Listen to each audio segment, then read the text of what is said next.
माहूर तालुक्यातील प्रत्येक गावातील शेत शिवारात जाण्यासाठी पांदण रस्ते असून या रस्त्यांची महसूल दप्तरी नोंद आहे. मात्र संबंधितांच्या दुर्लक्षामुळे मालवाडा ते लिंबायत या पांदण रस्त्याची व या रस्त्यावरील पुलाची दुरावस्था झाली आहे. त्यामुळे स्थानिक शेतकरी बांधवांना सदरील 3 किलोमीटरच्या रस्त्यावरून ये-जा करताना अडचणींना तोंड द्यावे लागत असून रस्त्यावर चिखलाचे साम्राज्य पसरले आहे. या पांदण रस्त्याची दुरावस्था झाली असल्याने शेतकरी प्रचंड त्रस्त आहेत. शेतातील उत्पादित माल व शेताकडे जाण्यासाठी शेतकऱ्यांना सोयीचे होईल याकरिता पांदण रस्त्याचा उपयोग होतो. सध्या पावसाचे दिवस असून मालवाडा ते लिंबायत या पांदण रस्त्याची अवस्था अतिशय बिकट झाली आहे. स्थानिक शेतकरी बांधव शेतात बैलगाडी नेऊ शकत नाही. त्यांची आजची परिस्थिती खूप वाईट आहे. या पांदण रस्त्याच्या दुरुस्तीकडे शासन व प्रशासनाचे दुर्लक्ष होत आहे. मालवाडा ते लिंबायत या पांदण रस्त्याची व पुलाच्या दुरुस्तीच्या कामाला त्वरित मंजुरी देण्यात यावी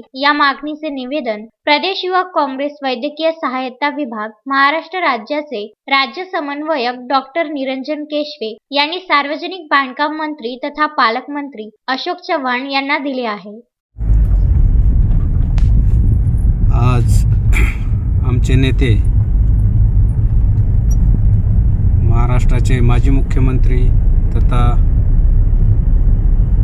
सार्वजनिक बांधकाम मंत्री व नांदेड जिल्ह्याचे पालकमंत्री आदरणीय नामदार अशोकरावजी चव्हाण साहेब यवतमाळ दौऱ्यावर आले असता त्यांना धनोडा येथे भेटून माहूर, मालवाडा, लिंबायत, लखमापूर येथील 50 ते 60 शेतकऱ्यांचा रोड व पुलाचा प्रलंबित प्रश्न, शिवपांदण रस्ता तसेच शिवपांदण रस्त्यावरील नाल्यामध्ये पूल आहे, तो पूल संपूर्णपणे वाहून गेला.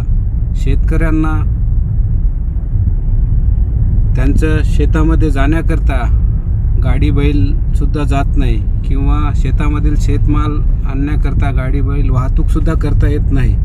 याकरिता आम्ही काँग्रेस पक्षातर्फे काही शिष्टमंडळ घेऊन काही शेतकरी 50 ते 60 शेतकरी घेऊन साहेबांना भेटून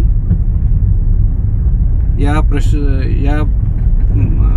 प्रश्नासंदर्भी आम्ही साहेबांना निवेदन दिले आणि साहेबांनी पण लवकरात लवकर हा प्रश्न मार्गी लावण्याचे आश्वासन दिले.